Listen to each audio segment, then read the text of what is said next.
Hey everyone, I'm Adam Rippon. Let's get right into the podcast.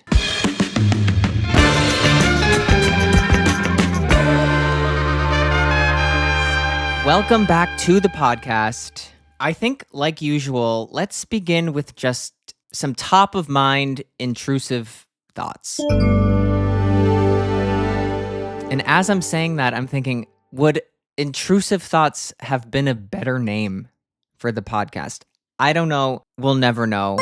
But we'll always have to wonder. But we'll never know.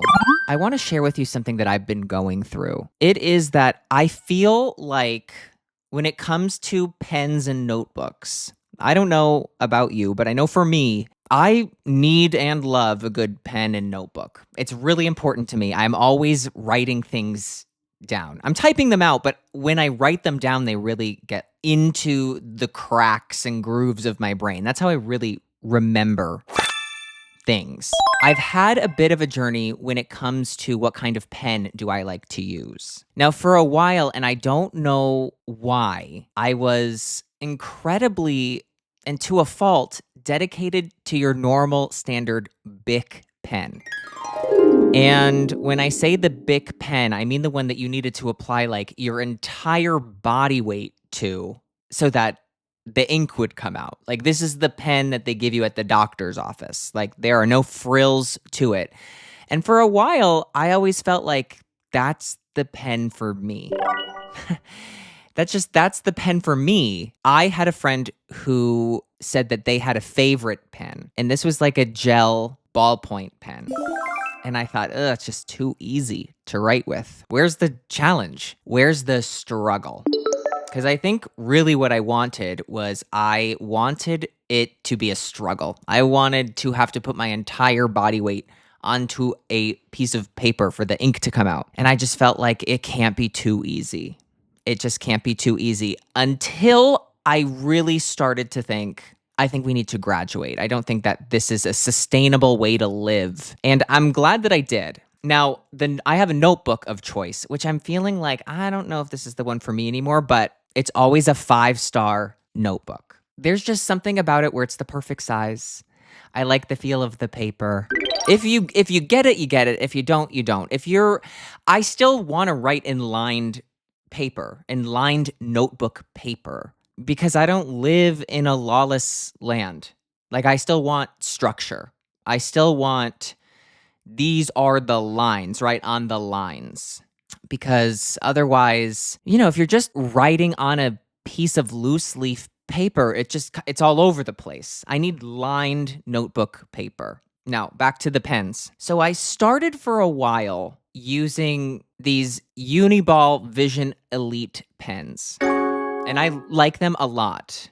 Like, ooh, did you hear the click of that? Just feels good. Now I'm writing and it's really smooth. I really do like it. And I always have this type of pen with me because now there is no going back. I've paid my dues. I've used that Bic pen for years. Like I said, I was dedicated to it. I do not get it, do not know why. I liked the feeling of really getting in there. And I don't need to do that anymore. Recently, I started using the Pilot G2. What do I like about the Pilot G2? Now, it's a thicker sort of line that it makes. And I like that a lot. I really do like that a lot because it's loud, it's proud. And that's just kind of where I stand. But I do feel like it doesn't glide as... I'm like writing in it now, like gibberish. It doesn't glide. Let me go back to the Uniball. There's something about the Uniball where it glides, click. It just glides nicely across the paper. There's just a lot of, feels good. It feels really good, actually. So, I don't know. I'm in a bit of a conundrum, you could say. But I'm just feeling like I need to kind of upgrade the situation a little bit. Moving along, I took a few notes on what I wanted to talk about. So we'll just kind of go through them and then we'll get to some voicemails. I was going to talk about a few of the shows that I'm watching. And in my notes, I wrote trailers. Yeah. The famous show on Peacock, Trailers, did mean to write Traitors, because that's what I wrote in the notes of what I was going to talk about. Let me talk about Trailers. Didn't put anything in there aside from that. So Traitors. Traitors is quite good. At first, Tom Sandoval was freaking me out, to just put it lightly. He was freaking me out. And in the most recent episode, I mean, what can you say? It was genius work. The singing backwards, I mean, Dylan Efron is quite a good player. I'm a bit surprised. I don't know why I'm surprised. I just wasn't expecting it, but he got me. I love Gabby and I love Carolyn. And you know what? Danielle is so dramatic. I do love Danielle as well, but ride or die for Carolyn. She can mumble her way out of any situation, and she's done that the entire season so far. A masterclass in skirting around any subject. I started White Lotus. You can always count on Mike White. If I've said it once, I've said it a million times. You can always count on Mike White to deliver a White Lotus season of television.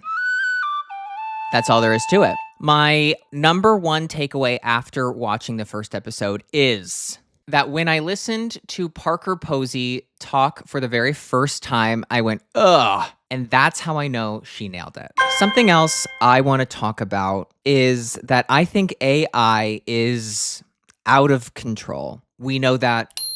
You know that. I know that. I'm sure you're wondering, how did I come to this conclusion on my own? How did I get here? How did I arrive here? Well, I'll tell you how it happened. I was watching a TikTok, and now these were all AI generated photos. I mean, I could tell that they were AI generated easily. Didn't even need to look twice. But in the corner, and it was like this video was trying to use the green screen effect. So there's photos, and then there's this small talking head in the corner of the video. And the talking head in the corner of the video, I just want you to know off the bat, I know that this is an ad because there's like a product that you can buy, okay? The clues, they're all there. The signs are all there that this is not to be taken seriously. But so the video starts with, it's this woman and she's in scrubs, and that's the photo, and she's in a hospital hallway. And the talking head is this woman, where I can obviously tell this is an AI generated person speaking. Like, this is not a real person speaking. All of the clues that I'm finding are not clear enough. She starts speaking and she goes, I've been a coochie doctor for 13 years and nobody believes me when I say this. Next slide. Cucumber, lemon balm, and pineapple salad will make your coochie taste amazing. And I could see that this video had like maybe 500,000 likes, and it had thousands of comments. That made me really nervous. And when I opened the comments, I was right to be nervous because there were people asking this robot, what kind of lemon balm do you use? Does it matter if the cucumbers are cut or not? Asking real questions. And it wasn't until I got to the maybe 10th most liked comment that somebody said, this is obviously AI. And it made me feel sick to my stomach. It is alarming how some people cannot tell something is AI. Now, this is a sad kind of story. I don't mean to bring the mood down, but I do want to share it. When I was young, let's say ages 10 to 13, one of my favorite snacks was a Slim Jim. And I loved eating Slim Jims. Delicious, salty, nutritious. A big factor in liking a Slim Jim is that I could buy them at this concession stand and they were $1. And so every time I had $1, I would splurge. I'm going to get a Beefy Treat, I thought to myself. And so whenever I could, I would get a Slim Jim. It was $1. $1 to get that high. Whew, I would do it. And I would enjoy this Slim Jim. I loved the tear of the wrapper. I loved it all. And then one day, in the middle of eating a Slim Jim, I thought to myself, these are kind of disgusting. And once I thought the thought, it was over. I then could feel the barf forming. I could feel it kind of bubbling over, and I could feel like, whoa, I could feel it like coming up in my throat. And it was that quick. I couldn't do it. I had to muscle through the little bit of Slim Jim that I had in my mouth at that time. because I didn't want to make a scene. I didn't want to spit it out, but I sure as hell didn't want to eat it. But at that point, I didn't have a choice. I was in way too deep. And I remember I swallowed that last piece of Slim Jim, and I thought, I don't think I can do this anymore. And the reason I'm bringing this up is because I was at the grocery store yesterday and someone was fiddling with the Slim Jims at the counter and they dropped one on the floor and I went to pick it up and I haven't felt that feeling we're going on 20 plus years. I've been Slim Jim free. And I'm just sharing this story to let you know that sometimes life comes at you quite quickly. And sometimes your favorite food, which is a heavily processed meat snack, sometimes you just can't eat that anymore. And I think that it's for the greater good. It's scary out there. It's really scary out there. Something else I've been seeing that I want to talk about is I think we need to stop celebrating ill-fitting clothes as good fashion. Stop that.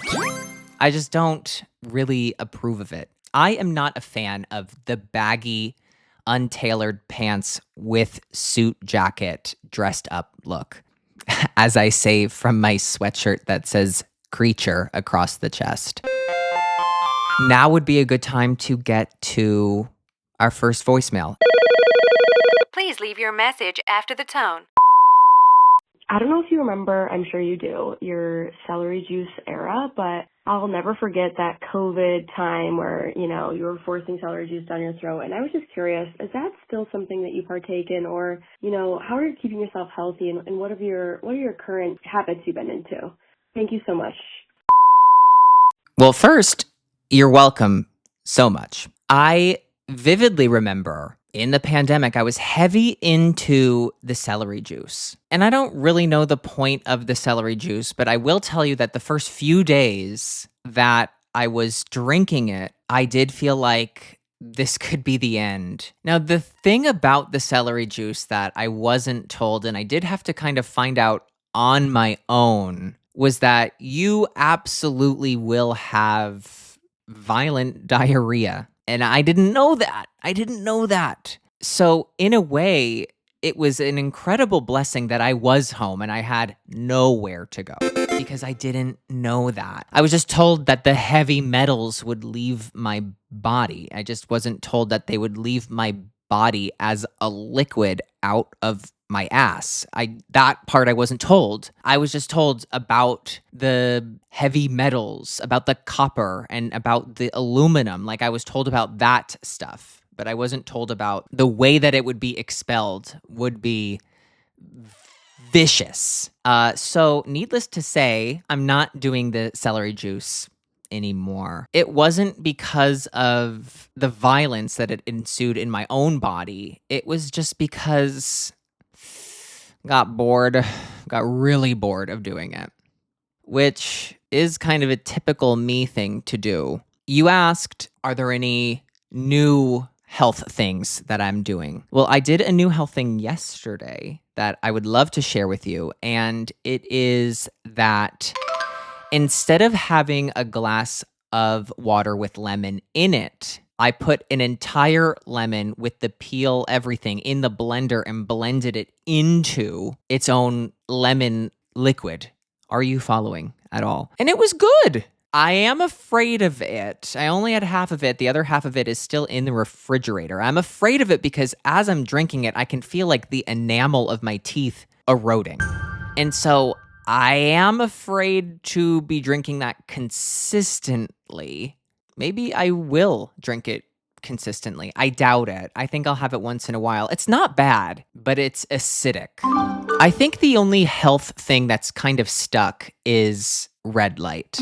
Now, I want you to know that when you see the kids out there wearing their red light masks, I'm watching those videos going, amateur. Because I have a red light panel that gets plugged into the wall.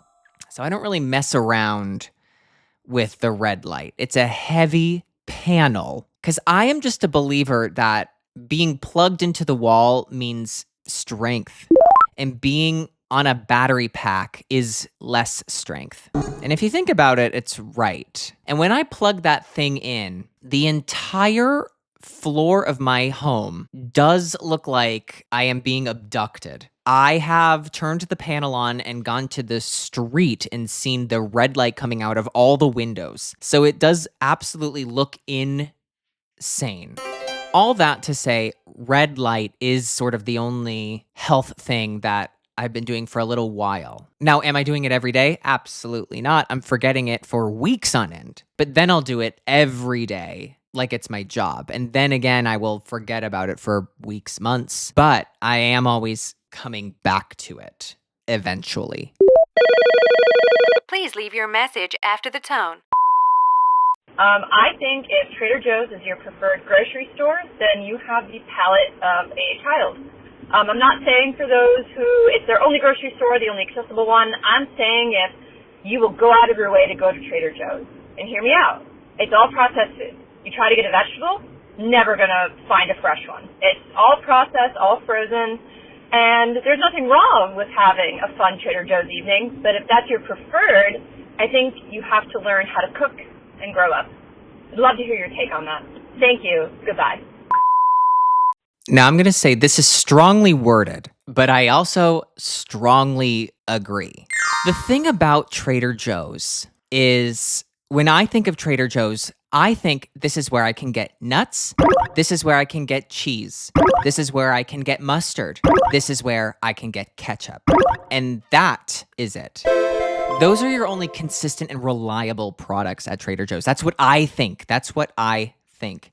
Now, do I love the frozen dumplings and that frozen quinoa dinner thing? Yeah, I think that's great. But I have to agree that I do think if Trader Joe's is your grocery store of choice, like primary grocery store, it's one step above having dino chicken tenders every day. I know that's harsh. I know you don't want to hear that, but I'm going to have to agree with the caller. When it comes to the produce at Trader Joe's, I have a theory. And the theory is that Trader Joe's must hire someone who drives a Ford F-150. And they drive this F-150 behind an 18-wheeler that has produce for your local grocery stores. And this Ford F-150 follows this 18-wheeler around. And every time they open the back of the 18-wheeler and 3, 4, 5 apples fall out of the truck, that person gets out of the truck, they pick those apples up, and they put them in their trunk. Now, this is my theory, never been proven, never been tested. Every fresh vegetable and fruit that they're selling at Trader Joe's looks like it's been through hell and back. Those bananas are not bruised, they're battered.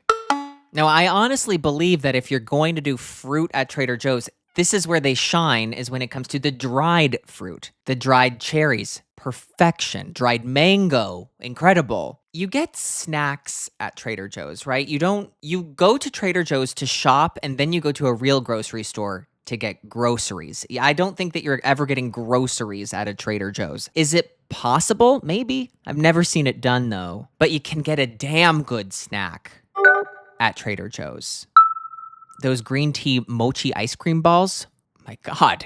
The mini sheet cakes, unfortunately, those are incredible. Trader Joe's does have a place in the developed world. But like I said, you're going to get great cheese. You're going to get great nuts. I feel like one more voicemail.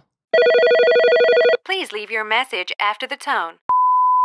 I'd like to hear your take on voice text, like leaving a message and making people listen to it, because I think you might share my opinion, and I'd just be curious to hear. Thanks so much. When you're saying, I think you might share my opinion, I am leaning towards you thinking I'm going to have a negative opinion, which I do and I don't. Let me explain. There's a time and a place for it, and I know exactly what kind of message you are talking about. It's like the voice notes send as a text message.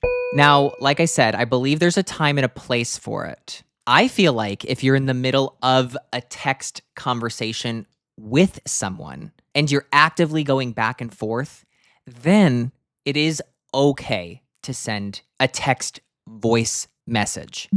And when that's the case, I do like to do that because sometimes I want to tell a story, but I need to tell it with some inflection. And I need to make sure that the reader of these text messages is understanding completely the way in which it should be read and performed. And sometimes I can't guarantee that the reader will do that, so I need to perform it myself, and I need to record my voice and send that. I think that that is totally acceptable because it's not taking anyone by surprise. I don't like when the voice text messages take me by surprise. We haven't talked in weeks, and I get a voice message. I am not going to check that. I need to be in the right frame of mind, and I can't always guarantee that I'll be in the right headspace to hear your performance. So when these come out of nowhere, that's where I do draw the line. That's where I do go, ugh, I wish you really would have given me a heads up about this. Because I don't know if this is something that I can put on my plate today. I don't know if this is something I can handle. And I'd like to imagine that we're on the same page. It's all about the context and the timing. I love to send a good voice text message when the time is right. And I can feel that out. And a lot of people can't. And that's a problem. It's a serious problem. On that note, thank you so much for listening to this episode of the podcast by Adam Rippon. I am Adam Rippon. Make sure that you leave us a 5-star review on whatever platform you listen to your podcasts on. And if you'd like to call in and leave us a voicemail, you can. Our number is 310-909-7117.